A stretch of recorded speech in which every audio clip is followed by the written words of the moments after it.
안녕하세요. 2월 21일 월요일의 블록체인 투데이입니다. 글로벌 투자 전문 기업인 피델리티가 유럽 지역의 증권거래소들의 비트코인 현물 상장 지수 상품을 상장했습니다. 미국 SEC가 비트코인 현물 ETF에 대해서 보수적인 입장을 고수하면서 투자자들이 미국을 떠나서 유럽 시장에 나선 것으로 보입니다. 그럼 오늘 블록체인 업계 주요 소식입니다. 과학기술정보통신부가 블록체인 기술혁신 지원 허브를 구축하기로 했습니다. 광역지방자치단체와 손잡고 지방도시의 블록체인 경쟁력을 높이기 위해서인데요. 이는 키사가 올해 처음으로 추진하는 사업으로 과기부와 광역지자체가 각각 17억 원씩 총 34억 원을 투입합니다. 블록체인 기술혁신 지원 허브 구축 사업을 통해서 블록체인 기술의 개발과 검증 그리고 테스트, 인프라를 구축하고 NFT 등 블록체인 융합 기술 개발을 지원하면서 지역 블록체인 기업의 육성을 지원할 예정입니다. 내년부터 암호화폐 관련 과세를 추진하고 있는 정부가 외국 법인과 또 해외 교포 등에 대해서도 암호화폐 거래소를 통해서 세금을 원천 징수할 것으로 보입니다. 기재부는 법인세법 시행령 개정 이유에 대해서 외국 법인의 암호화폐 소득을 과세하기로 함에 따라서 그에 따른 과세 방안을 구체화하는 것이라고 설명했는데요. 외국 법인이 암호화폐 거래소를 이용하면서 소득이 발생할 경우에는 이 거래소가 이를 원천 징수하도록 한 겁니다. 외국 법인이나 해외 거주자 그리고 교포 등에 대해서도 예외 없이 이 암호화폐를 과세하겠다고 하는 건데요. 이처럼 정부가 이 암호화폐 거래소에 원천 징수를 요구하고 있는 만큼 이 거래소들의 역할이 커질 것으로 예상되고 있습니다.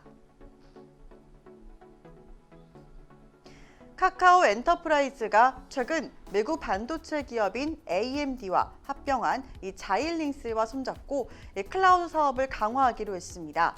가속 기술에 기반의 클라우드 사업을 구축할 예정인데요.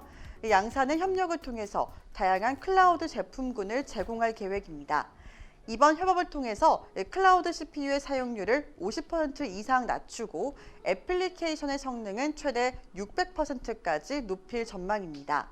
이를 통해서 카카오 아이클라우드가 빠르게 성장하는 엔터테인먼트, 메타버스, 블록체인 부문 등 광범위한 고객들에게 효과적으로 사용될 것으로 이목을 집중시키고 있습니다. 미국 법무부가 북한을 비롯한 일부 국가의 불법 암호화폐 사기 수사를 전담할 조직을 신설했습니다. 북한이 미국의 제재 움직임에 미사일 시험 발사로 강하게 반발하고 있는 상황에서 추가 제재는 아니지만 새로운 대북 압박이라는 점에서 북한의 반응 여부에 관심이 모이고 있는데요. 미 단속국은 암호화폐 사기를 집중 추적하고 수사와 기소를 담당할 예정입니다. 모나코 차관은 암호화폐가 더 큰 관심과 더 광범위하게 채택되는 것을 보게 되려면 암호화폐 운영 생태계가 신뢰받고 또 관리될 수 있도록 해야 한다고 말했습니다. 전담국은 범부처 차원에서 점증하는 사이버 위험에 대응하기 위해서 추진됐는데요. 이 암호화폐 사기를 비롯한 사이버 범죄, 돈 세탁 등과 관련된 수사 역량을 결집하는 것점이 될 것으로 기대를 모으고 있습니다. 암호화폐 거래 수익의 30%의 세금을 부과하기로 한 인도의 결정이 현지 암호화폐 거래소 성장에는 도움을 줬다는 진단이 나왔습니다.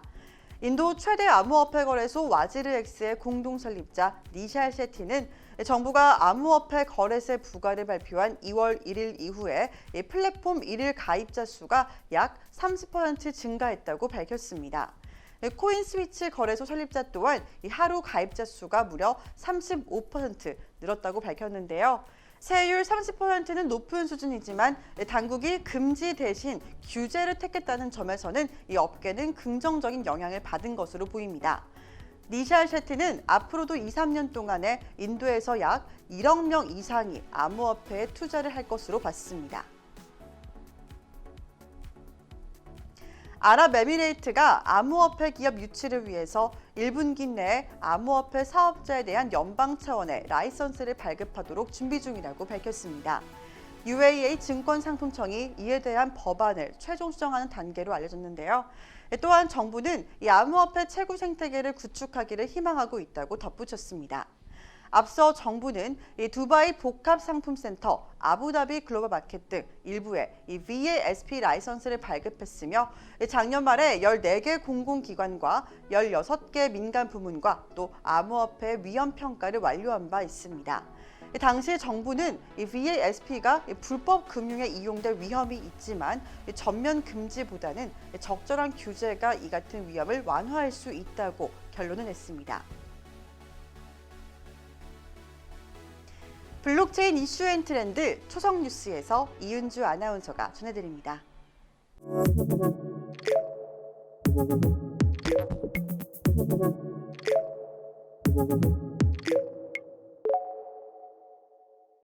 블록체인 업계 화제의 뉴스를 초성으로 알아보는 초성뉴스 시간입니다. 우리 업계에 들려오는 새로운 소식, 어떤 것들이 있는지 함께 확인해 볼까요? 첫 번째 이슈 초성으로 만나봅니다. 티을, 리을, 기억, 리을입니다. 클라우드 기반 인터넷 메신저인 이곳에서 비트코인 광고가 전년 대비 4배가 증가했다는 발표가 나왔습니다.